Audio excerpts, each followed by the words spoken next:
നമസ്കാരം. ഈറ്റിംഗിലേക്ക് സ്വാഗതം. ഇന്ത്യൻ വിപണിയിൽ മുന്നേറ്റം തുടരുകയാണ്. നിഫ്റ്റി സൂചികയാകട്ടെ 26,150 നിർണായക നിലവാരത്തിന് മുകളിലേക്കും മടങ്ങിയെത്തിയിരിക്കുന്നു. സെൻസെക്സ് ആകട്ടെ 638 പോയിന്റ് നേട്ടം ഇന്ന് രേഖപ്പെടുത്തി. അപ്പോൾ എന്തുകൊണ്ടാണ് ഇന്ന് വിപണിയിൽ മുന്നേറ്റം ഉണ്ടായത്? ചൊവ്വാഴ്ചത്തെ വ്യാപാരത്തിൽ വിപണിയിൽ മുന്നിലുള്ള സാധ്യതകൾ എന്തൊക്കെ?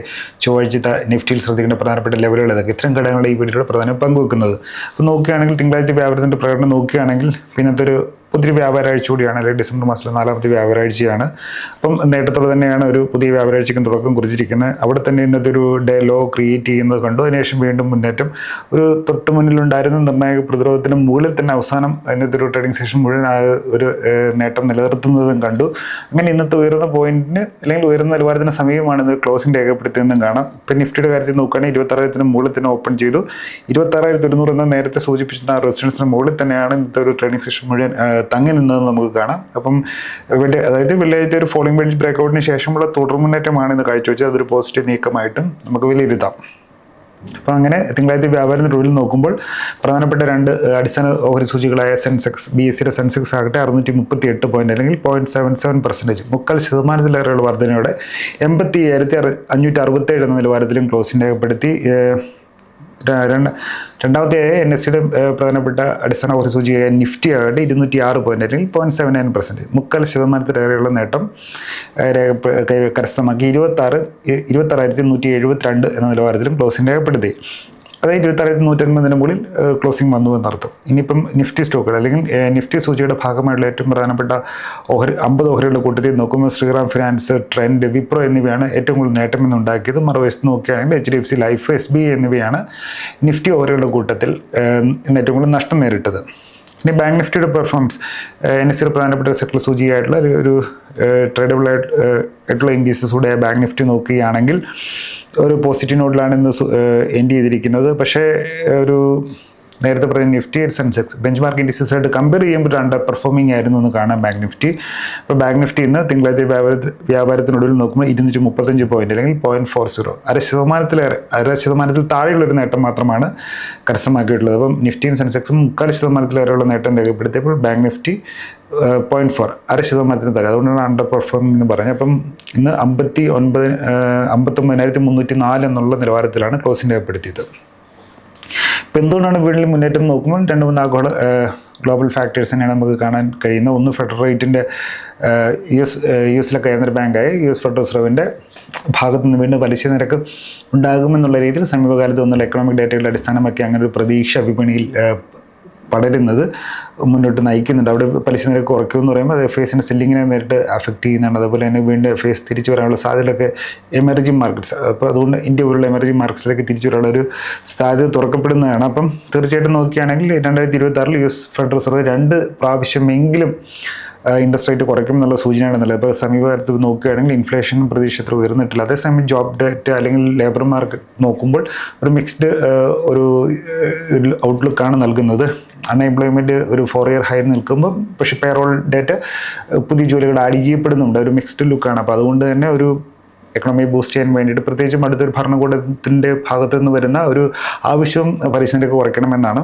അപ്പം അങ്ങനെ നോക്കുമ്പോൾ ആ ഒരു പലിശ നിരക്ക് കുറയ്ക്കുന്നത് ഈ എമർജിങ് മാർക്കറ്റ്സ്, അതുകൊണ്ടാണ് ഇന്ത്യയെ പോലുള്ളവർക്ക് നേട്ടമാകുമെന്ന് സൂചിപ്പിക്കുന്നത്. അപ്പം എന്തായാലും ഇപ്പോഴത്തെ ഒരു എക്കണോമിയുടെ USൻ്റെ ഭാഗത്തു നിന്നുള്ള എക്കണോമിക് ഡേറ്റകൾ വീണ്ടും മുന്നിലുള്ള FOMC യോഗങ്ങളിൽ അല്ലെങ്കിൽ ഫെഡറൽ റിസർവ് യോഗങ്ങളിൽ പലിശ നിരക്ക് താഴ്ത്താനുള്ള സാധ്യത വർദ്ധിപ്പിക്കുന്നതാണെന്നുള്ളൊരു നിഗമനവും അതിനനുസരിച്ച് പലിശ നിരക്ക് താഴുമെന്നുള്ള ഒരു അനുമാനവുമാണ് വിപണിയെ മുന്നോട്ട് നയിക്കുന്ന ഏറ്റവും വലിയ പ്രധാനപ്പെട്ട ഘടകം. രണ്ടാമതായിട്ട് നോക്കുകയാണെങ്കിൽ ഫോറിൻ ഫണ്ട് ഫ്ലോ തന്നെയാണ്, ഇൻഫ്ലോ തന്നെയാണ്. ഇപ്പോൾ കഴിഞ്ഞ ഇതിനു മുന്നിലുള്ള 14 സെഷനുകൾ തുടർച്ചയായിട്ട് വിൽപ്പനയായിരുന്ന FIS ഇപ്പോൾ കഴിഞ്ഞ 3 സെഷനായിട്ടൊരു ബൈങ്ങിലോട്ട് എത്തിയിട്ടുണ്ട്. വെള്ളിയാഴ്ച നോക്കണം 1831 കോടി രൂപയ്ക്കാണ് ഒരു ബൈങ് നടത്തിയിട്ടുള്ളത്. ഇപ്പോൾ അപ്പം ഇതിന് മുന്നത്തുള്ള തുടർച്ചയായ 14 ദിവസങ്ങൾ ശേഷമാണ് ഇപ്പോൾ കഴിഞ്ഞ 3 ദിവസമായിട്ട് FIS ഒരു ബൈങ് സൈഡിലോട്ട് എത്തിയിട്ടുള്ളത്. ഇപ്പോൾ കഴിഞ്ഞ 3 ദിവസം നോക്കുമ്പോൾ വലിയ നമ്പർ അല്ലെങ്കിൽ പോലും 3776 കോടി ഒരു ബൈങ് ക്യാഷ് സെഗ്മെൻറ്റിൽ അതായത് ഓഹരികൾ വാങ്ങിയിട്ടുള്ളതായിട്ട് കാണാം. അപ്പം FISൻ്റെ ബൈങ് ഒരു പോസിറ്റീവ് ഘടകം തന്നെയാണ്. കാര്യം ഡൊമസ്റ്റിക് ഇൻസ്റ്റിറ്റ്യൂഷണൽ ഇൻവെസ്റ്റേഴ്സിൽ അല്ലെങ്കിൽ ആഭ്യന്തര നിക്ഷേപ സ്ഥാപനങ്ങൾ ഒരു വശത്ത് തുടർച്ചയായ ഒരു വാങ്ങലിൻ്റെ ഒരു പക്ഷത്ത് നിൽക്കുമ്പോൾ അവിടെ വിൽപ്പന സമ്മർദ്ദം ഉണ്ടാക്കിയിരുന്ന FIS അല്ലെങ്കിൽ വിദേശ നിക്ഷേപകർ വീണ്ടും ഒരു ഓഹരികൾ വാങ്ങുന്നൊരു സാഹചര്യം എന്ന് പറയുന്നത് മാർക്കറ്റിൻ്റെ സ്റ്റെബിലിറ്റിയെ, മാർക്കറ്റിനെ മുന്നോട്ട് പോക്കിനെ സഹായിക്കുന്നൊരു ഘടകമാണ്. അപ്പം ഒരു തുടർച്ചയായി 14 ദിവസത്തോളം 14 വ്യാപാര ദിനങ്ങളിൽ സെല്ലിംഗ് പ്രഷർ ഉണ്ടാക്കിയിരുന്ന FISൽ വിദേശ നിക്ഷേപർ വാങ്ങാൻ തുടങ്ങിയെന്ന ട്രെൻഡ് വന്നതും വിപണിയെ പോസിറ്റീവായിട്ട് സ്വാധീനിക്കുന്നു സാരം. പിന്നീട് നോക്കുകയാണെങ്കിൽ പോസിറ്റീവുള്ള ഗ്ലോബൽ ക്യൂസ് ആണ് നമുക്ക് കാണാൻ കഴിയും. ഇപ്പം ഏഷ്യൻ മാർക്കറ്റുകളൊക്കെ ഇന്ത്യൻ വിപണി ഓപ്പൺ ചെയ്യുന്ന സമയത്ത് പോസിറ്റീവിലായിരുന്നു. സൗത്ത് കൊറിയയുടെ കോസ്പി ആയാലും ജപ്പാൻ്റെ നിക്കേ ആയാലും ഷാങ്ഹായുടെ SSE കോമ്പോസിറ്റ് ആയാലും ഹോങ്കോങ്ങിൻ്റെ ഹാങ്സങ് ആയാലും എല്ലാം നേട്ടത്തിലായിരുന്നു. പിന്നെ വെള്ളിയാഴ്ച US മാർക്കറ്റ് ക്ലോസ് ചെയ്ത് ഒരു പോസിറ്റീവിലായിരുന്നു. ഇന്ത്യൻ മാർക്കറ്റ് ഓപ്പൺ ചെയ്യുന്ന സമയത്തായിട്ട് US ഫ്യൂച്ചേഴ്സ് ഒരു 0.5% നേട്ടവും ഉണ്ടായിരുന്നു. അപ്പോൾ അതുകൊണ്ട് തന്നെ ആഗോള വിപണികളുടെ നേട്ടവും ഇന്ത്യൻ വിപണി പോസിറ്റീവ് നോട്ടിൽ ഓപ്പൺ ചെയ്യാൻ സഹായിച്ചിട്ടുണ്ടെന്ന് കാണാം. പിന്നീട് നോക്കുകയാണെങ്കിൽ റുപ്പിയുടെ പ്രകടനമാണ്. US ഡോളറിനെതിരായിട്ട് ഇന്ത്യൻ രൂപയുടെ വിനിമയ മൂല്യത്തിൽ അല്ലെങ്കിൽ വിനിമയ നിരക്കിൽ ആ ഒരു മെച്ചപ്പെടൽ ഇപ്പോൾ റെക്കോർഡ് ലെവലിലോട്ട് പോയതിന് ശേഷം ഇന്ത്യൻ റുപ്പി അപ്രീഷിയേറ്റ് ചെയ്തിട്ടുണ്ട്. ഇപ്പം 90ൻ്റെ താഴേക്ക് എത്തി, അതായത് 89.45 89.45 എന്നുള്ള നിലവാരത്തിലാണ് US ഡോളറിനെതിരെ ഇന്ത്യയുടെ വിനിമയ മൂല്യം നിൽക്കുന്നത്. 91 വരെ പോയതാണ്. അപ്പോൾ ആ ഒരു അപ്രിസിയേഷൻ ഉണ്ടായിട്ടുള്ളത് തീർച്ചയായിട്ടും മാർക്കറ്റിന് പോസിറ്റീവായിട്ട് ഘടകം തന്നെയാണ്. അപ്പം അതൊരു ഇത്രയും 4 ഘടകങ്ങളാണ്. ഇപ്പം യുഎസിൽ വീണ്ടും പലിശ നിരക്ക് കുറയ്ക്കുന്ന നിഗമനം, അതിനെ തുടർന്ന് FIS ഇന്ത്യയിൽ വീണ്ടും ഓഹരികൾ വാങ്ങി തുടങ്ങിയത്, പോസിറ്റീവായിട്ടുള്ള ഗ്ലോബൽ ക്യൂസ്, പിന്നെ റുപ്പി ഈ ഒരു കഴിഞ്ഞ ദിവസങ്ങളൊക്കെ കാണിക്കുന്ന ആ ഒരു റെക്കോർഡ് തകർച്ചയിൽ നിന്ന് കരകയറുന്നുള്ള ശ്രമം, ഇതെല്ലാം ഇന്ത്യൻ വേണ്ടി പോസിറ്റീവായിട്ട് നയിച്ചിട്ടുണ്ടെന്ന് കാണാം. ഇനി നമുക്ക് വീണ്ടും ബ്രോഡർ മാർക്കറ്റ് നോക്കുകയാണെങ്കിൽ ആ ഒരു പോസിറ്റീവ് സെൻറ്റിമെൻറ്റ്സ് ബ്രോഡർ മാർക്കറ്റിലേക്ക് ഉള്ളതായിട്ട് കാണാം. അപ്പോൾ അതൊരു പോസിറ്റീവായിട്ടുള്ള കാര്യം തന്നെയാണ്. പിന്നെ NSEയിൽ മൊത്തം വ്യാപാരം ചെയ്യപ്പെട്ടത് 3283 ഓഹരികളാണെങ്കിൽ അതിൽ 2285 ഓഹരികളും നേട്ടത്തോടെ ക്ലോസ് ചെയ്തു.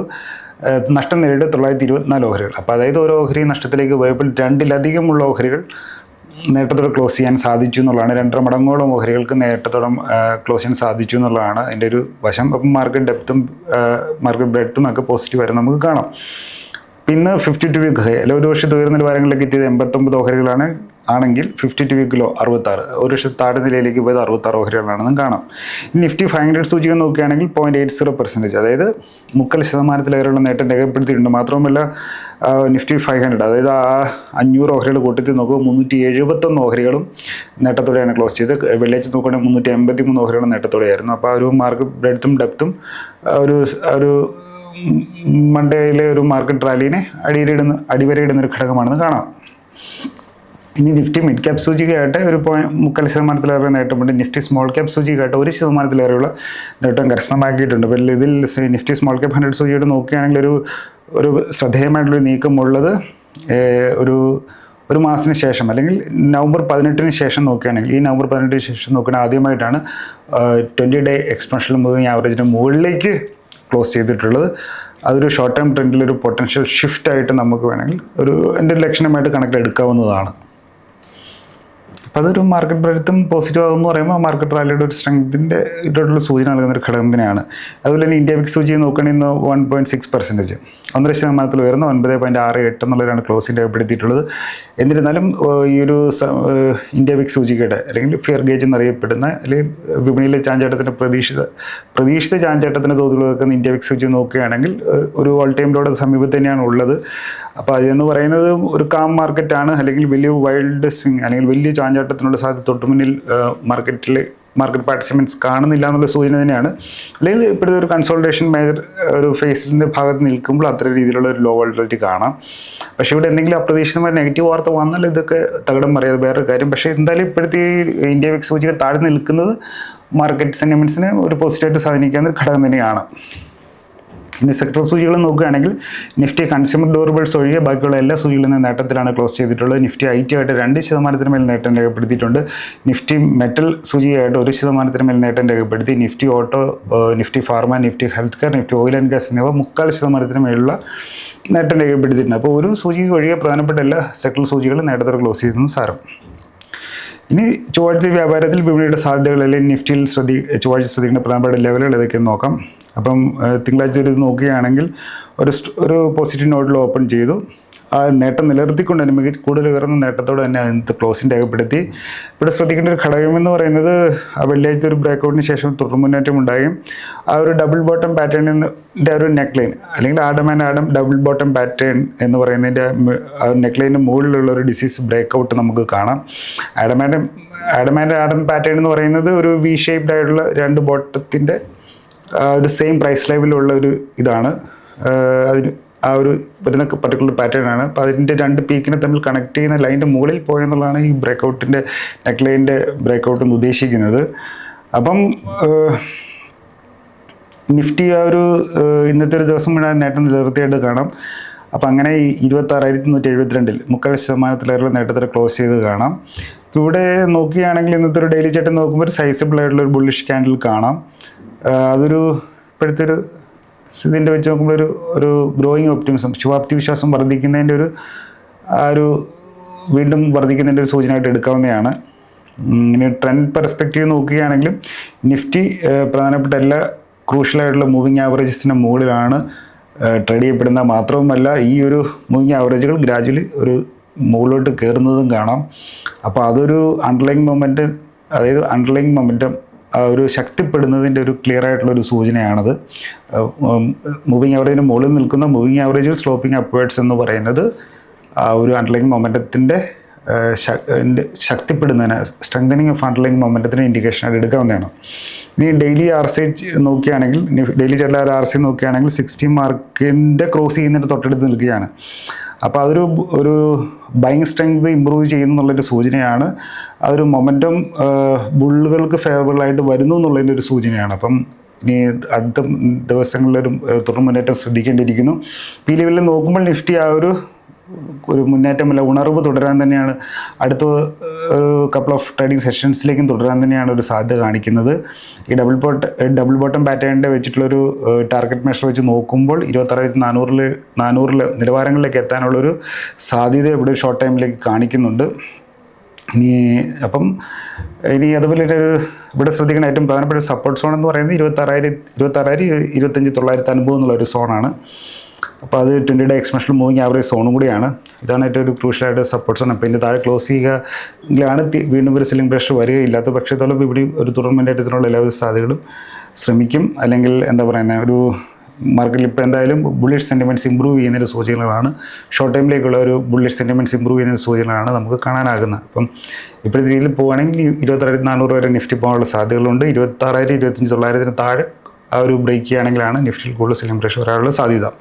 ഇത്രയും വേണം സൂചിപ്പിക്കാനുള്ളത്. ഞാൻ ഒരു സെബി രജിസ്റ്റേർഡ് അനലിസ്റ്റുള്ള മാർക്കറ്റുമായി ബന്ധപ്പെട്ട കാര്യങ്ങൾ ഒരു അക്കാഡമിക് പർപ്പസ് ഷെയർ ചെയ്യുന്നു മാത്രം. ഇവർക്ക് നാളെ നല്ല ഇനമാകട്ടെ എന്ന് ആശംസിച്ച് നിർത്തുന്നു. വീണ്ടും കണ്ടുമുട്ടാം. നന്ദി, നമസ്കാരം.